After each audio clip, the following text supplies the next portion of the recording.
I'm Lou Donnelly-Davey, CMO here at Relab, and we'll be talking to Darren Pratley today, who is a very well sought after real estate coach, speaker and thought leader in the industry. He's had over 25 years of experience in the industry, and we're super lucky to have him on again today. Let me just grab him up again. There he is. And see if it works this time. Hopefully we can get over this little technical hurdle. Here he comes. Okay. Second time lucky. Awesome. Got there. Well done. Fantastic. Yay. Just introduced you, Darren. As I said, very, very lucky to have Darren Pratley on for the second time. Over 25 years of experience in the industry, and we're super lucky that we're going to be talking today about all of the amazing things that he talks to his paying clients about. So you're getting the dirt for free today. This was a very cunning plan. This was very much so. I'm very impressed by your efforts on this one. You did very well. Awesome. So let's jump straight in, Darren. We've got a really good audience here today, and we're looking forward to jumping straight in. Just a wee bit of admin. You will get a replay of this at the end, and if you've got any questions, pop them in the chat box on the right hand side, and we'll get to them as we go along. Darren, please introduce yourself, and then we'll hit you with some questions. For sure. So pretty much I came from financial services. So I spent 25 years in financial services and started out as a mortgage broker, ended up managing my own office, and then ended up running my own company, and then got given the illustrious job of looking after and supporting the industry from the CEO of the mortgage broking industry. Right at the time, the government decided to regulate the financial services industry. So I spent 4 years of my life working with government about shifting an industry from what I would call a sales-based industry into a advisory industry. So the learnings that I took from that was huge, and it gave me a lot of insights into how industries work and how businesses work within the industries. And then 6 years ago, I got the opportunity to go and speak on stage to a real estate conference, and I decided that it went really well and it was very successful and there was a lot of opportunity for me. So I decided at that point to resign from my role in financial services and become a speaker trainer. And since then, it's just been an amazing ride. So I've been loving every minute of it, and it's great to be here. Awesome. Well, we're so pleased that you are here again. We had a huge amount of feedback after your last session, and it was all incredibly positive. So we thought, well, let's get this guy back again. Hey, so let's jump in. We've got some really amazing questions. We've talked to a few people in the industry about what they want to know, and we've come up with 12 pretty good questions, which I know you've already seen. So I know you'll be well prepared. So first off, let's hit with a little bit about marketing campaigns.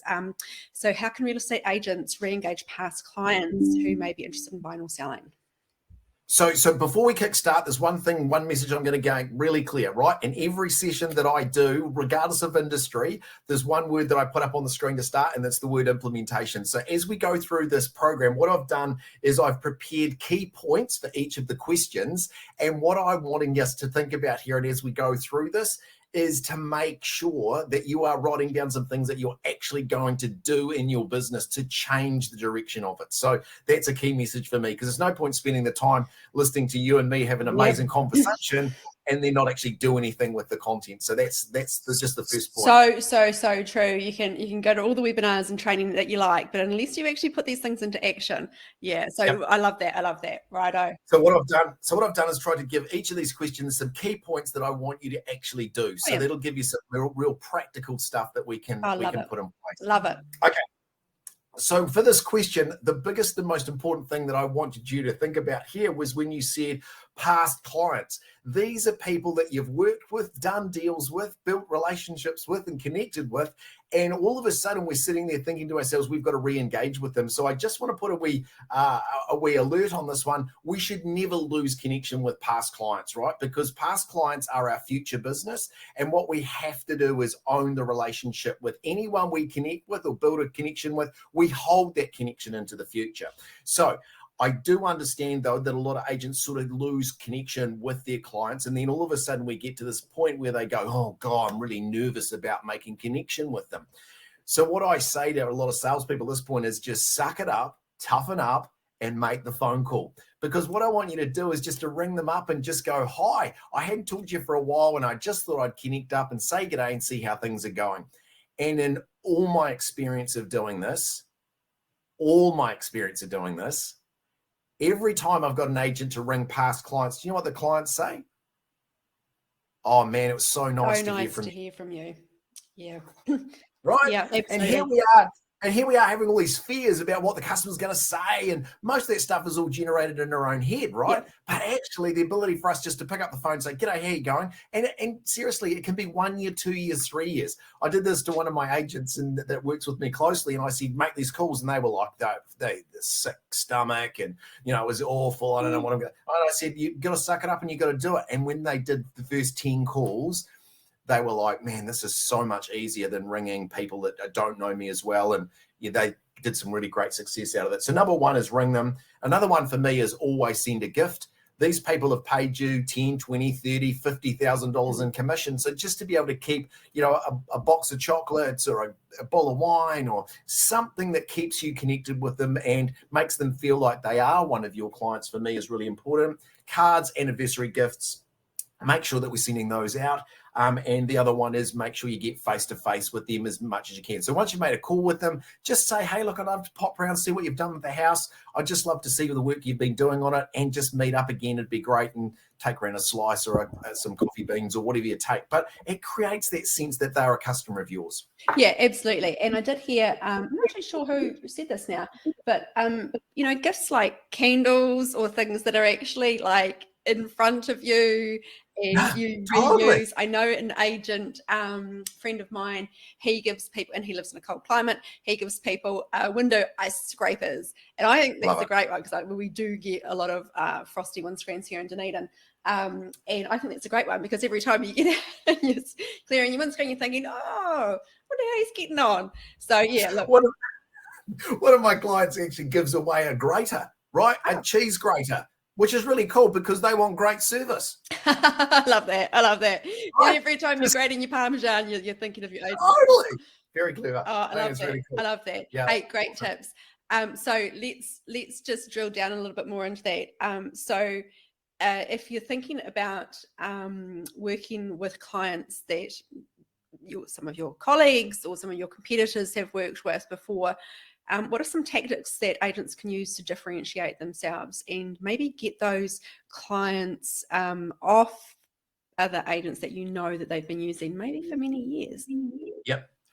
And I think probably this is, for me, my business is one of my key success areas. And the reason why is because I come from an industry sector, which is financial services, very closely related to real estate, where we had to shift ourselves from what I would call a salesperson. Look, I want to sell you insurance. I want to sell you a mortgage. I want to sell you a better interest rate, to all of a sudden becoming the trusted advisor in those financial services. So this is the part here. When you want to grow your client base or get closer connection with a new group of people, you've nowadays got to be seen as the trusted advisor, the professional that has the insights, the systems, the processes, the ability to help people on their real estate journey, not just now, but into the future as well. So one of the things that I really get teams to realize is, if you want to grow your market share and position yourself, you've got to be seen as that trusted advisor and not a real estate salesperson.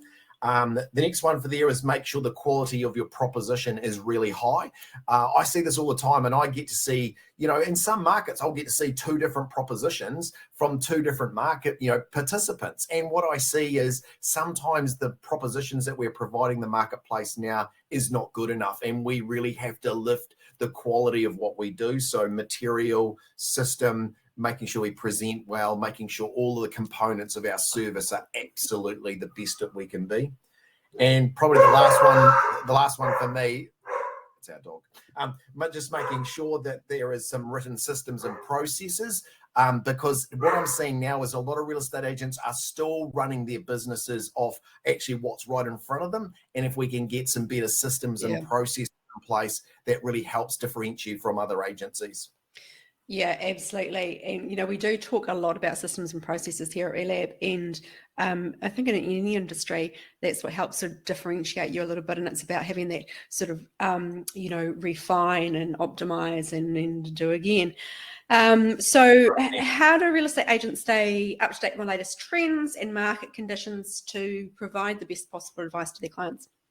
Yep. So one of the things that I'm seeing right at the moment is most of the major companies now are getting really good at providing commentary. So we're starting to get a lot of the major companies now having an internal mechanism which provides their agents with some really good commentary. So I think those are really good, and there's some good insights and trends in that. I really push my clients to go towards listening to the bank economists as well, because guys like Nick Tuffley, Cameron Baggery's a good independent. Those guys are really good at sort of being able to analyze not only just the real estate industry, but across the economy, which has an effect. And if you start bringing some of that knowledge into your conversations with your customers, you sound like the real estate professional, right? And that's what I really encourage.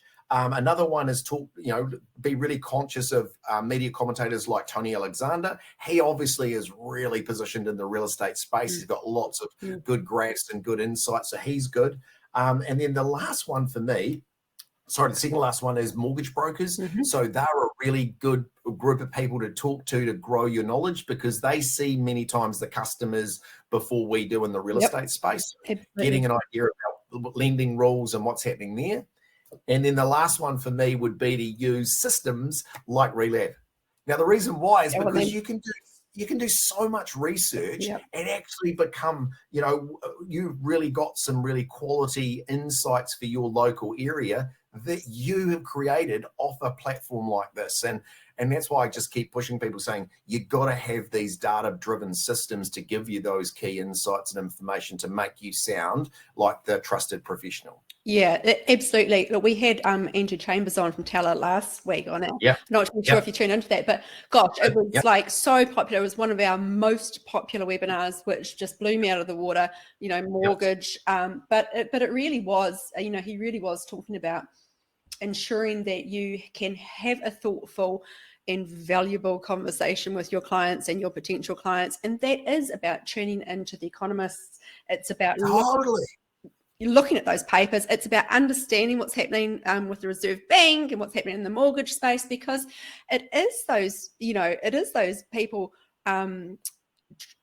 having to get financing, and that's the very start of the cycle. And understanding what's happening in that very start of the cycle is vital to have those conversations with your clients.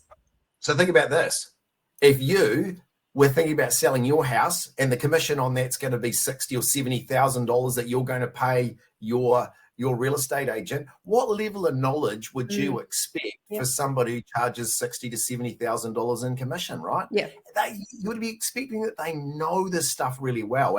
And I must admit, the ability to start putting in your week a little bit of time away for doing that research, building your knowledge, and after 3 to 6 months, man, you really do know your patch. You really do know the macro economic data or information, and all of a sudden you start to speak really clearly about actually what's happening in the market. And me as a customer, when I hear an advisor saying those sort of things, I know this is someone that I should be listening to and trust. Yeah, I mean, damn right. And back in the good old days where business was flowing in left, right, and centre, and you didn't sort of really need to do anything, it's a different story. But now you do need to set yourself above, the average Joe, and show that you understand what's happening in the economy, you understand market forces, you understand what's happening with pricing, and I think they can really set people apart. Hey, let's 100%. Change tact a little bit. Challenging customers, we've all had them. They're great. They teach us a lot of things, and quite often they end up being the best customer at the end of the day. For sure. How can agents navigate challenging customers to ensure everybody gets a great outcome? So in my previous career, I spent a lot of time on the industry disputes discipline body. So we were in charge of looking at different situations that advisors had got themselves into, and where there was the conflict. And I've got a few things that I recognized that were really helpful for advisors to be able to get themselves through this. And number one is to get really clear on your role. So what is your role in the transaction? Because as soon as you start to deviate outside of that role, that's when a lot of times you get yourself caught into situations or saying things that you shouldn't actually be even saying. So, the big thing is, number one is to get really clear on your role. The second one is to make sure you remember who you're representing, right? So number one, you're representing yourself. Number two, you're representing your company, but also you're representing your customer and the one that's paying you the commission. So one of the things that we really want to do is get really clear on making sure that we understand who we're presenting. The next one is making sure who your obligations are in terms of transparency. Indeed. So that you're showing the information that needs to be shown. Because, I mean, we see it all the time where people get caught out, and most of the time it's just because they haven't been as transparent, or they had the information and just didn't provide it. So I think that's a really important. The next one was just to work in the best interest of your client all the time. So it's not in your best interest because I want the commission. It's actually working in the best interest of your customer, and that's why they're paying you the fee that they do. And then lastly, just remember your compliance obligations, because one of the things that I can see nowadays is these compliance areas is growing, and it's going to become more important that we're aware of exactly what we're obligated to do by the regulator, and then just making sure that we've got those systems in our business to cover those. Absolutely, which leads me nicely into my next question, which is around communication skills. Now, we all have different levels of written and verbal and interpersonal skills and whatnot. But how can agents improve those communication skills? I mean, maybe in their writing, or maybe just in their phone calls, or maybe just in the way they interact with clients. Yep. So just to make the point here, this whole area is not solved by AI and ChatGPT, right? So just to make sure everyone's clear on that, because there's a real trend at the moment. Everyone's going, oh, we'll just use this system to be able to provide us with the content or the information that we need. But it's not, because what I think what we've got to be doing first of all at the moment is make sure that we've got a very clear communication system in your business. And if you prefer phone, if you prefer text, if you prefer emails, if you build your system around those preferred, but just making sure that you're scheduled and that there is a level of professionalism around that communication. Because I think right now, us as customers, we're really looking for that level of quality communication. Think about the different types and mediums that you can use. So I look at the market at the moment and go, if you look at text messaging, emailing, you've got Facebook messaging, you've got WhatsApp, you've got LinkedIn, you've got email, you've got text messaging, there's just so many methods now of communicating. And what you've got to be really conscious of is which medium is appropriate for that type of communication. And sometimes these days, trying to communicate different, contract clauses or that's not appropriate on text messaging. We've got to be really clear about making sure the mediums that we use are appropriate for the purpose. Fit for purpose.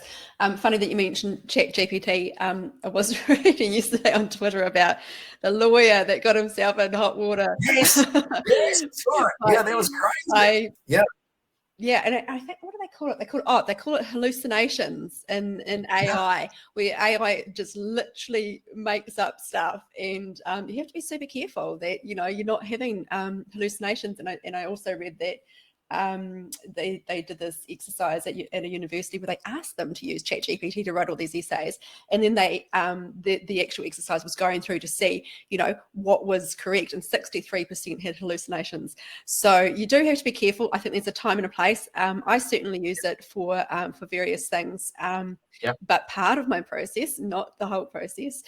So that is super interesting, but also I don't think it really matters what channel you use or what strategies or tactics. It's about consistency, isn't it? And it's about making sure that that's put in your diary, and or automated, even better. Automated would be even better.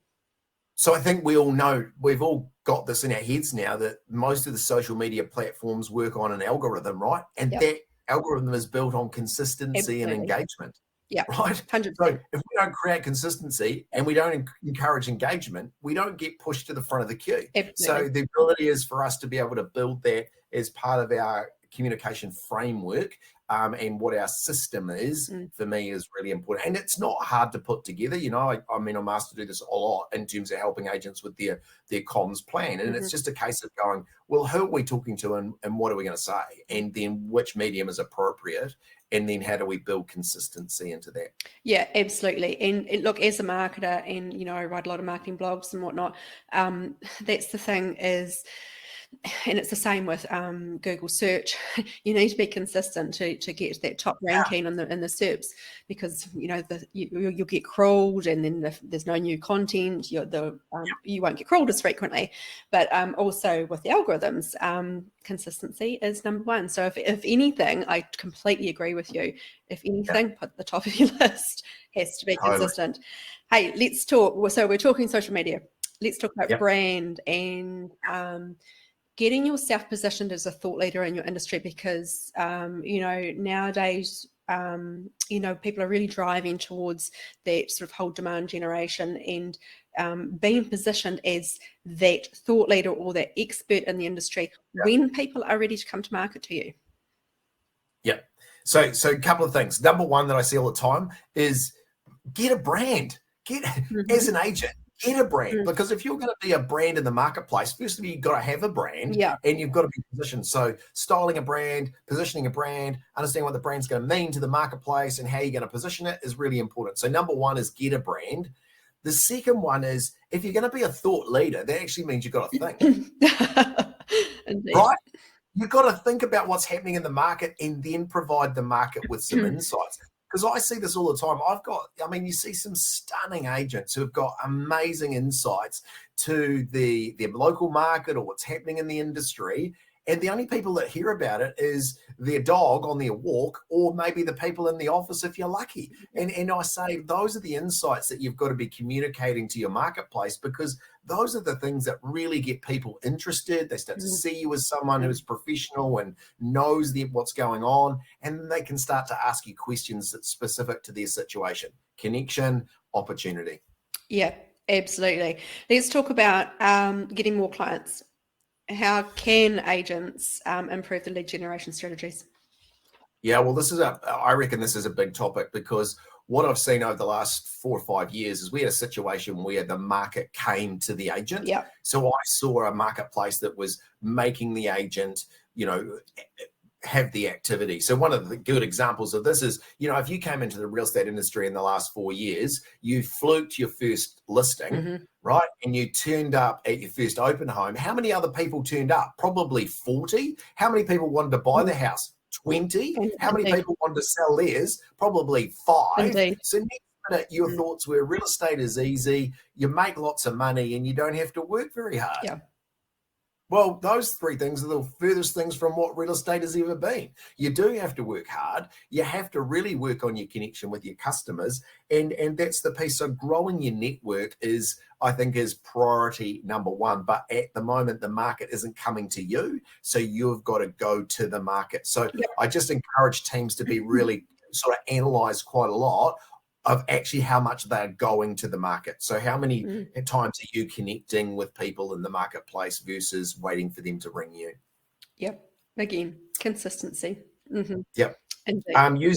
Use data insights. So again, using platforms like Relab, to me, is just like, there are so many ways for you to research your area and actually find out when people's anniversaries are, find out when people maybe have shifted their mortgage to another bank, understand when their fixed rates are, understand there's so much information, or when a neighborhood property is going through a building consent, or there's just so many ways that you can use that information to be able to connect with other people in your marketplace that maybe you don't know. And using these type of tools now makes your ability to connect so much easier, but we actually have to do it. You can't wait for the market to come to you. No, completely agree. We don't like to be salesy in these webinars, but we do have a good prospect product, which is proving to be incredibly popular. So good. And it so good. You can see potentially if there's development activity, or you can filter by how long somebody's been in a property. So you can do a filter in your farm area, say, of properties that, somebody that's owned it doesn't have a mortgage and has been there for more than 10 years. Maybe they're looking to downsize. Maybe their kids are leaving home. Like that's such a cool tool. Yeah. I've been using that example on stage, because I go, the way technology is moving, the ability to use products like this to enable you to have a reason to connect, or a better conversation to connect with someone you don't know, is just so much easier today. And I have people say to me, oh, Darren, it's hard to connect with the market. And I go, just start looking at these types of products out there, because, man, it makes such a difference. Yeah, it is. And, you know, having that data at your fingertips is great. Nobody wants to get the, you know, the, hey, are you selling? You know, oh, do you want a free appraisal? They want to get the data. They want to get the value. Do you want me to give you the best tip that I've got for this one? You go on. So I get salespeople to create a list of the 8 best ways to increase the value of your home before sale. Brilliant. Right? Yep. So what you do is you create a document, and then you go out to your community and say, would you like the 8 best ways to increase the value of your home before you sell it? So, and it just creates a whole lot of people inquiring about getting this information. And it's such a good way to start the conversation, because it's starting off with, I'm not looking for an appraisal. I'm actually not looking to put my house on the market yet, but this information is going to help me for positioning myself when I do. And isn't that a great way for agents to start connecting with their market in a different way, which works really good. So I'll give you, that works well. It is, absolutely. And, you know, who doesn't like tips to get more totally. get more out of their home sale. Yeah, and it's no obligation, and it just, you know, it's that whole value add. Yes, please, would love to know how I can you know, add another 50K onto this beautiful home. Works well. So you know, things are hard. You know, some properties are not selling, and some, you know, at auction are not selling. How can agents improve their negotiation skills at the moment? So this is a hot topic for me. So I get asked to talk about this quite a lot around improving agents' negotiation skills. So one of the things that I just want to make the point that most of the time when I go and talk to officers about, you know, agents and what's their negotiation tools or what are the things that they are using, to be honest, once I scratch a little bit below the surface, it is quite light. And a lot of the times they're either going to rely on a manager or they rely on the auctioneer. But what I think we need to be doing is really getting a better handle on this whole area of negotiation. So there's a few things that I'd really recommend. Number one is go to your podcast provider, whichever platform you use, and in the search bar, put the word negotiation. And what happens is you end up with about 100 or 200 different podcasts with different topics around negotiation. Now, what this does is it broadens out your base knowledge of negotiation skills, negotiation language, about how to communicate negotiation, and what are the key prompts that you need to be looking for. So to really upskill yourself in that negotiation area, that's a good one for me. Brilliant. The second one is go to your Google searches and actually start looking at different techniques in negotiation, because when you start looking at this massive range of different techniques you can use, what you just need to do is just to get an understanding of those techniques, because in your way of presenting to a potential customer, you can say, hey, look, one of the areas I'm completely skilled in is negotiation. These are the techniques that I'm aware of and I can use. It gives you that real positioning statement of how you're different compared to others. And then probably the last one would be your ability to practice some scripting with other colleagues in the office. Indeed. So actually do some negotiating, practicing, and get your colleague in the office to be a bastard. You know, make it difficult for you, right? And that gets your negotiation skills honed and improved. And I really, you know, I'm quite happy to pay a real estate agent $50,000 or $60,000 if they've got expert negotiation skills and they're going to give me more for the property. So I think that's a great topic, and it is such a hot topic right now because it's what everyone needs, right? Yeah, no, I completely agree. And, you know, the fourth or the fifth one there would be to hire a coach like yourself and do some training. And look, I've got friends who are coaches, not real estate coaches, but coaches in other business industries.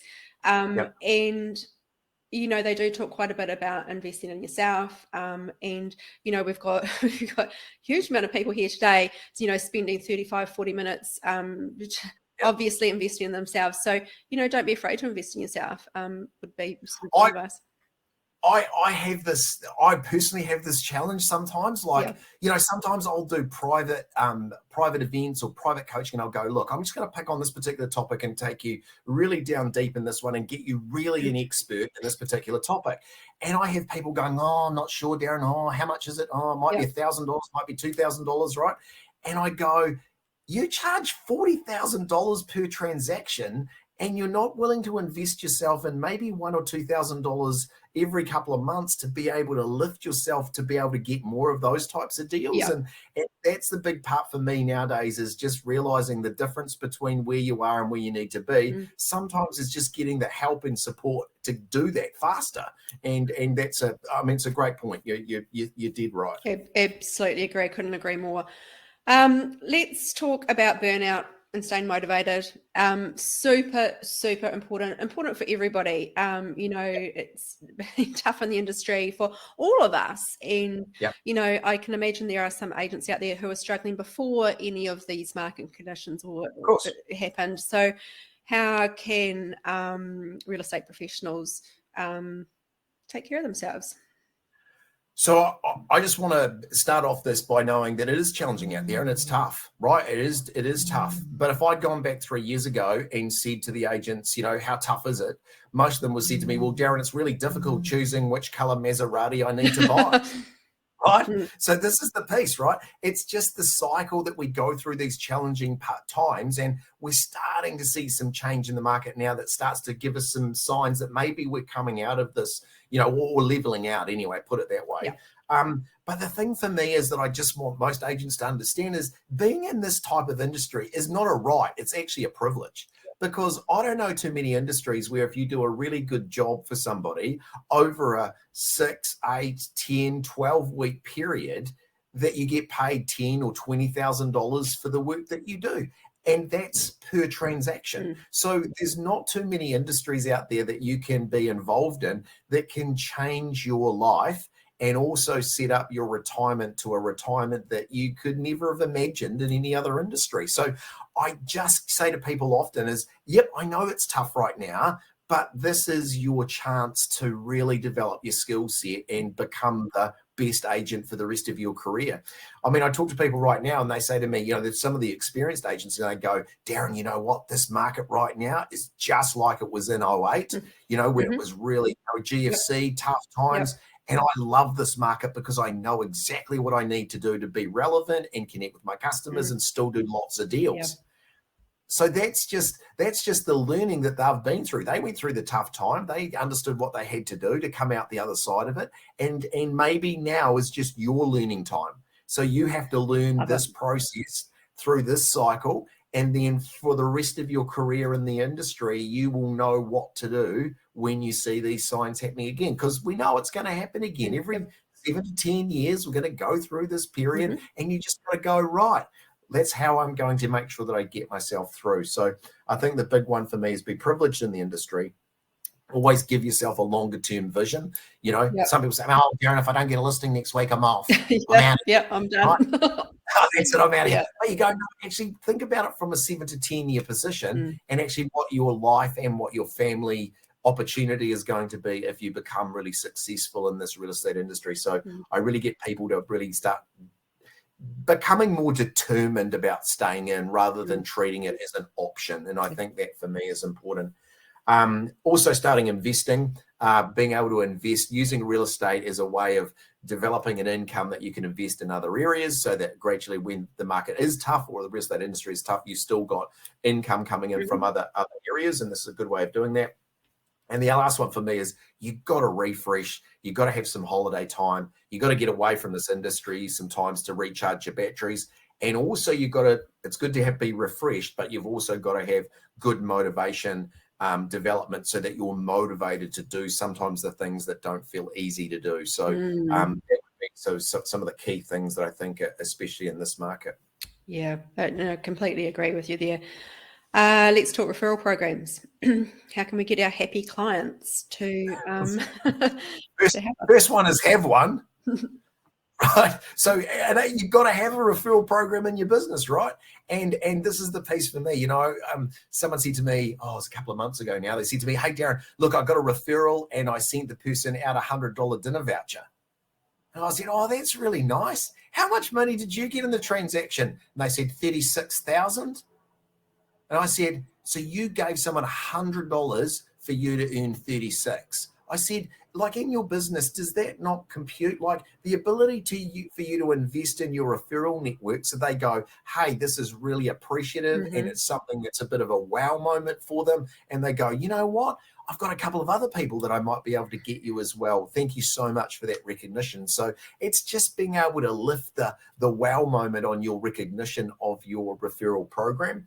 And the other one for me would be ask more often. So ask your best clients, ask your networks, ask your professionals network, ask people that you know, hey, I'm looking for some more clients. I'm looking for people to work with, not just list houses, people to work with, so that it's about a relationship. We know you're not thinking of selling right now, but I can provide you information and get you in a position in the next couple of years. So when you do, I'm the agent that's going to look after you. That's still a good referral, right? That's still good referral business for you. And I see a lot of the times people are looking for referrals that give them a listing or a commission check, but actually we should be just doing it on the basis that we're building more connections within our business. Yeah, completely agree with you there. We've got one more question before there's a couple of questions in the comments there, which is one's quite funny. Last question, CMA presentations, we've all got to do them. So how can agents up their game and impress their potential clients? So this is a key area for me. So I've got a whole suite of presentations around this key area because I know how important it is. Now, during lockdown, so during the lockdown periods where Auckland was well and truly locked down, I actually did 72 listing presentations with individual real estate agents. Wow. So what I did is I sat down with them on Zoom and pretended to be the customer, and the real estate agent had to present their listing presentation to me. Now, how do you reckon they felt when they did that? What was their feeling? A bit bleh. Very nervous, right? They were very nervous, very just awkward, right? Yeah. But the piece that I was really testing them was how good are they at presenting their presentations? Because my view is if this presentation isn't absolutely perfect, then to be honest, you shouldn't deserve it, because this is an opportunity for you to earn $20, $30, $50,000 in commission. So the ability is every one of these is a job interview, and it's got to be perfect. So I spend a lot of time with salespeople actually perfecting their system. One of the big ones for me is getting an agenda. So you have an agenda for your listing presentation. Some agents say to me, Darren, hey, I just turn up and I let the customer sort of ask questions and I follow their lead. Well, I just go, hey, when the opportunity is so valuable, you have to be really in control of how you present your listing presentation. So I really focus on giving the agent some help around building that agenda, being much stronger around their CMA data. So it's important to be able to understand values, but I just say at the end of the day, a big part for me is to really understand, when you look at these clients these days, they know a lot of this data. What they're looking for is your ability to provide that information and opinion around that data. So good CMAs are really about your opinion to be able to position that. And probably the last one is, ask for the bloody business.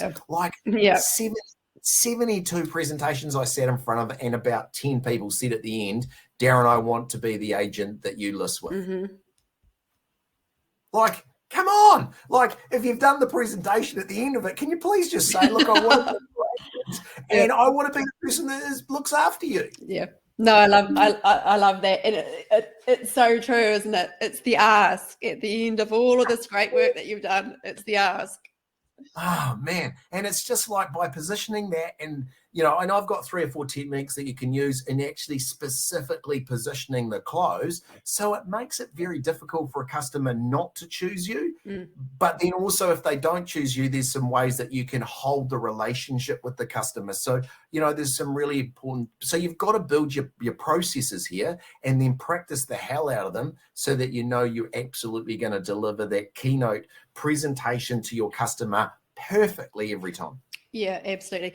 Sorry for that BBC moment there. The dog runs into the office. It's all part of it. She's now at the other door scratching. It's all part of live TV. Yeah, you know, dogs and children. My children are a bit older now, so they don't do that anymore. We've actually we're just about to relaunch our CMA product, and it's pretty incredible, I've got to say. So we're doing a bit of a pilot with some agents around Auckland. So if anyone is interested in jumping on board that pilot, please contact us. Great idea. New CMA product's pretty incredible. So we'd love to show it to you.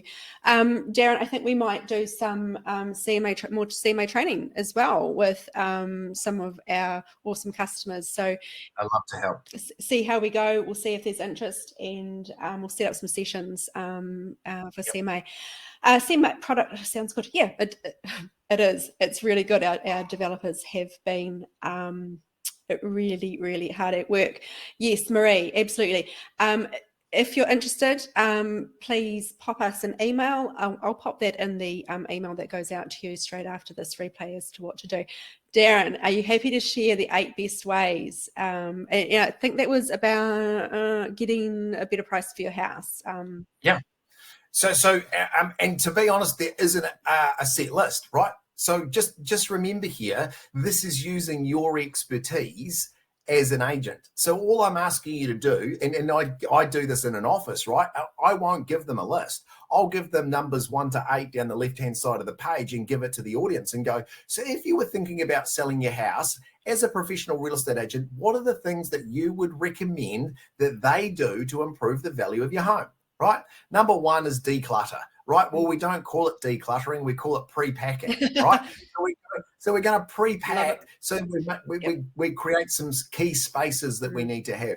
Number 2 is we do a deep clean. So we not just do a clean, we deep clean because we want to make sure the home really sparkles. Yep. Number 3 is we want to make sure there's a story when you walk in the door. So when you walk in the door first time for the home, we have it set up in such a way that it makes an impact on the buyer, and actually they get an understanding of what the home is and the way it is laid out for the reasons it's laid out that way.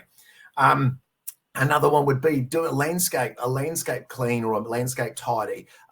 Do a garage clean out, because you know everybody stores in their garage all their junk. But when you go to sell, actually that garage space can be a really valuable space for a purchaser. So your ability to be able to go, look, we want to be able to clean out the garage. Now, if you come to my house and say, I need to clean out my garage, the first thing that goes through my head is, oh my God, that's another one of those bloody jobs that I've got to do. So for you as the agent to say, I've got a supply of the boxes and I've also got a storage company that will store your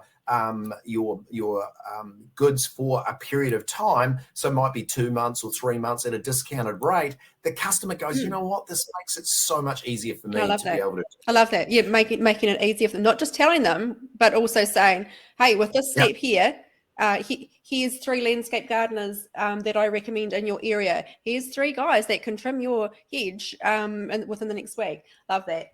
Because it's all these things, you know. I know my husband's got quite the list of things to do around the house. Totally, right. And because you're busy in your life, and then all of a sudden this process, because what most people do is go, no, I know I've got to do that. Yeah. So look, when I do that, I'll give you a call. Well, all that's going to happen then is the client's stalling the transaction. So for you to be able to go, actually, I've got someone that can do that for you, like have a tradies list, painters, electricians, all of those people that can help do those odd jobs that need to be sorted out.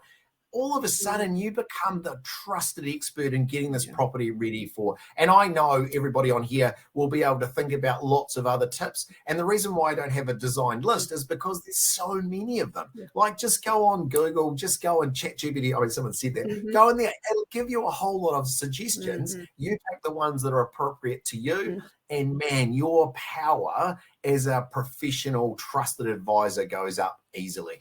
That is awesome advice. And the GPT thing, in my experience, the more information you can give ChatGPT, the better. So for instance, if you were looking for this list and you were looking to get some help, I would model it around your specific farm area, whether that be it's an area that is low decile, or is first home buyers, or is mostly retirees, or is, you know, you really put all the information, put the price range of the homes, put they're mostly old villas, put whatever you put in there, more and more and more and more, and you're going to get probably a fairly reasonable list out of ChatGPT, I would say. That, hey, good tip.